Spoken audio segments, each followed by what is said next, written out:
नमस्कार दोस्तों, आप सभी का स्वागत है आपके अपने चैनल डिजिटल मित्रा में। दोस्तों, all India institute of medical sciences यानी कि एम्स ने नर्सिंग ऑफिशियल रिक्वायरमेंट जो कॉमन एलिजिबिलिटी टेस्ट होता है NORCT, उसके लिए ऑफिशियल नोटिफिकेशन जारी कर दिया है। इसमें जो नंबर ऑफ़ वैकेंसीज़ हैं 3803 वैकेंसीज निकाली गई हैं। तो दोस्तों, वीडियो स्टार्ट करने से पहले अगर आप हमारे चैनल पर भी नए हैं तो चैनल को सब्सक्राइब कर लें, जिससे कि आपको सभी प्रकार के लेटेस्ट जॉब्स एडमिट कार्ड की जानकारी टाइम टू टाइम मिलती रही। तो चलिए दोस्तों, वीडियो स्टार्ट करते हैं। दोस्तों, जैसा कि आप सब देख पा रहे हैं, मैंने यहाँ पे एम्स का जो ऑफिशियल नोटिफिकेशन है NORCT एग्ज़ाम के लिए वो ओपन किया हुआ है। और ये जो नोटिफिकेशन है 5 अगस्त को जारी किया गया है। और इसमें आपका जो मोड ऑफ एप्लीकेशंस का रहेगा वो आपका ऑनलाइन रहेगा। आप सभी ऑनलाइन इसके लिए फॉर्म फिलअप कर सकते हैं। आपका जो पेमेंट का रहेगा वो 93 से लेकर 34,800 तक आपका रहेगा। साथ ही जो ग्रेड पे की बात करें तो 4600 ग्रेड पे आपका रहेगा। ग्रुप बी के लिए पोस्ट निकाली गई है। बात करते हैं एलिजिबिलिटी क्राइटेरिया, यानी कि आपके जो एजुकेशन होनी चाहिए NORCT एग्ज़ाम के लिए वो यहाँ पे मेंशन की गई है। यानी कि BSc NOS नर्सिंग या फिर BSc nursing from an institute of nursing counselling, state nursing counselling recognised institute और यूनिवर्सिटी आपकी होनी चाहिए। साथ ही BSc पोस्ट सर्टिफिकेट आपके पास है या पोस्ट बेसिक सर्टिफिकेट है जो कि इंडियन काउंसलिंग से मान्यता प्राप्त होना चाहिए। Registered as nurses and midwifery with state या फिर इंडियन नर्सिंग काउंसलिंग के साथ ही अगर आपके पास में diploma in general nursing midwifery from an institute nursing counselling और state nursing counselling recognised institute board of counselling होना चाहिए, या फिर आपके पास में registered as nurses midwifery state, या फिर 2 years experience in a minimum 50 bedded hospital after acquiring the education qualification mentioned about that applicable, यानी कि 2 years का इसके लिए एक्सपीरियंस भी होना चाहिए। बात करते हैं एज लिमिट की, तो यहाँ पे एज जो है आपकी 18 से 30 साल के बीच में होनी चाहिए। साथ ही आपको जो रिजर्वेशन मिलता है आपके कास्ट के अकॉर्डिंग वो आगे हम देखेंगे। बात करते हैं एप्लीकेशन फ़ीस की, तो जनरल OBC कैंडिडेट्स के लिए 1500 रुपये फ़ीस रखी गई है। SC/ST कैंडिडेट और EWS के लिए 1200 रुपये फ़ीस रखी गई है।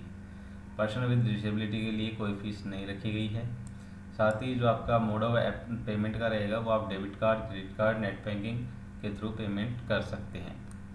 और डेट ऑफ एग्जामिनेशन की बात करें तो आपका ऑनलाइन एग्ज़ाम होगा, कंप्यूटर बेस्ड एग्ज़ाम होगा जो कि 1 सितंबर को होगा। ये जनरल कंडीशंस हैं कि आपको ऑनलाइन मोड के थ्रू फॉर्म फिलअप करना है। आप AIMSexams.org पर 5 अगस्त से लेके और 18 अगस्त तक शाम 5 बजे तक आप अपना फॉर्म या जो रजिस्ट्रेशन है वो कर सकते हैं। और अपलोड इंस्ट्रक्शन भी यहाँ पे दी गई हैं कि आपको इमेज का जो फोटोग्राफ का है वो क्या क्या अपलोड करना है। आपको अपने डॉक्यूमेंट्स भी अपलोड करने होंगे यहाँ पे। साथ ही फ़ोटो, साइन और थंब इम्प्रेशन आपको यहाँ पे अपलोड करना ज़रूरी है। एज इलेक्शन की बात करें तो यहाँ पे एज इलेक्शन के बारे में बताया गया है कि जो SC/ST है उनको 5 years का रिजर्वेशन दिया जाएगा। OBC के लिए 3 years का, PWBD के लिए 10 years, subject to the condition that maximum age of the applicants on the circular date shall be not exceed 56 years। और यहाँ पे अलग से भी दिया गया है, यानी कि PWBD जो कैंडिडेट्स हैं और OBC के हैं या फिर SC/ST के लिए उनके लिए अलग से रिजर्वेशन यहाँ पे दिया गया है। एक्स-सर्विसमैन्स के लिए यहाँ पे 5 years का दिया गया है। साथ ही सेंट्रल गवर्नमेंट सिविलियंस एम्प्लॉय जो ग्रुप बी के लिए अप्लाई कर रहे हैं, पोस्ट में दे या हैं, उनको अलग से यहाँ पे रिजर्वेशन दिया गया है सेंट्रल गवर्नमेंट के अकॉर्डिंग। कास्ट सर्टिफिकेट्स की बात करें तो आपके जो लेटेस्ट कास्ट सर्टिफिकेट्स होंगे, जैसे नॉर्मली जैसे OBC का होता है 1 year के लिए काउंट होता है, तो उनका जो इकोनॉमिकल ईयर काउंट होता है तो 1 अप्रैल से लेके और 21 मार्च तक आपका होना चाहिए, जो कि वैलिड ये सर्टिफिकेट्स हैं होने चाहिए, जो कि आपको डॉक्यूमेंट वेरिफिकेशन के टाइम पे देने होते हैं, जो कि आपको न्यू होने चाहिए। स्कीम ऑफ एग्जामिनेशन के लिए यहाँ पे दिया गया है कि आप AIMSexams.org पे जाके चेक कर सकते हैं। वहीं पे आपके एडमिट कार्ड्स भी डाले जाएंगे, वहाँ से अपना जो एडमिट कार्ड है वो डाउनलोड कर सकते हैं। साथ ही जो आपका एग्ज़ाम होगा वो कंप्यूटर बेस्ड यानी कि ऑनलाइन एग्ज़ाम होगा आपका। और यहाँ पे आपके जो डॉक्यूमेंट वेरिफिकेशन के टाइम पे जो डॉक्यूमेंट्स हैं उनके बारे में दिया गया है। Copy of downloaded registration slip for online application form और copy of download admit card और certificate showing the date of birth, caste certificate, income certificate अगर आपके पास लगता है EWS का, as applicable if applied under SC SC OBC के लिए। साथ ही आपके पास में डिसेबिलिटी सर्टिफिकेट होना चाहिए अगर आप डिसेबल हैं, PWD कैंडिडेट हैं। साथ ही certificate from competent authority in case where age reduction has been sought for the basis of less than caste PWD। No objection certificate अगर आप कहीं पे काम कर रहे हैं। एजुकेशन क्वालिफिकेशन आपके पास में होनी चाहिए, उनके सर्टिफिकेट ले जानी है।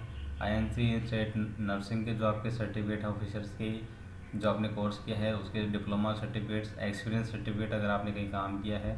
साथ ही अदर इसके अलावा कोई डॉक्यूमेंट्स आपके पास में है तो आपको डॉक्यूमेंट वेरिफिकेशन के टाइम पे आपको ले जाने हैं।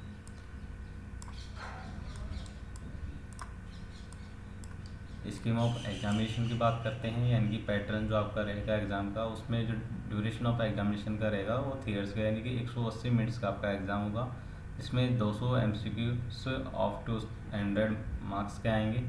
For alternative for each question related to subject, 20 MCQ related to general knowledge and aptitude test, यानी कि 180 क्वेश्चन तो आपके जो सब्जेक्ट्स हैं उनके होंगे और 20 आपके general knowledge and aptitude test के होंगे। There will be negative marking, 1/3 आपकी नेगेटिव मार्किंग होगा आंसर पे। साथ ही the qualification marks in requirement examination will be 50% for general और EWS और 45% for OBC and 40% SC ST और PWD के लिए यहाँ पे 5% रिलेक्शन दिया गया है। साथ ही यहाँ पे जो सिलेबस है वो आप जो है एम्स की जो ऑफिशियल वेबसाइट है वहाँ पे जाके डाउनलोड कर सकते हैं। यहाँ पे सीट का एक दिया गया है एंसुरेशन के दिल्ली न्यू दिल्ली के अंदर। यहाँ पे जर्नल की कितनी सीटें हैं, OBC कितनी, SC ST की कितनी है, EWS कितनी है, PWD कितनी है और टोटल नंबर ऑफ पोस्ट की बात करें तो 593 पोस्ट एम्स न्यू दिल्ली के लिए हैं। आप सभी इसका एक स्क्रीनशॉट ले लें क्योंकि आपको फॉर्म अप्लाई करते टाइम पे वहाँ पे आपका जो इंस्टीट्यूशन है वो भी सिलेक्ट करना पड़ सकता है। एज इलेक्शन के लिए यहाँ पे एक्स सर्विसमैन के लिए जो ऑफिसर्स हैं उनके कमीशंस के बारे में भी दिया गया है कि उनको किस तरीके से यहाँ पे अप्लाई करना है। ये चीज़ें ज़्यादातर लोगों को काम करनी है इसलिए यहाँ पे छोड़ी जा रही हैं। आप सभी अगर देखना चाहें तो ऑफिशियल नोटिफिकेशन डाउनलोड करके इसको आराम से पढ़ भी सकते हैं, रीड कर सकते हैं। ये कॉन्टैक्ट इन्फॉर्मेशन यहाँ पे दी गई है। इन केस अगर आपको फॉर्म में किसी प्रकार की जानकारी चाहिए, कोई प्रॉब्लम आ रही है अप्लाई करने के अंदर, तो आप इन दिए गए नंबर्स पे या फिर मेल ID पे कांटेक्ट कर सकते हैं और जो कि 9:30 बजे से लेकर शाम को 6 बजे तक आप टोल फ्री नंबर्स पे या इन पे कॉल कर सकते हैं। तो दोस्तों अगर आपको ये जानकारी अच्छी लगी हो तो हमारे इस वीडियो को लाइक करें। साथ ही आप हमसे कुछ पूछना चाहते हैं तो आप हमें कमेंट करके कुछ भी पूछ सकते हैं। अगर आप हमारे चैनल पे नए हैं तो चैनल को सब्सक्राइब कर लें जिससे कि आपको सभी प्रकार के लेटेस्ट जॉब्स एडमिट कार्ड की जानकारी टाइम टू टाइम मिलती रहेगी। तो दोस्तों बाय बाय।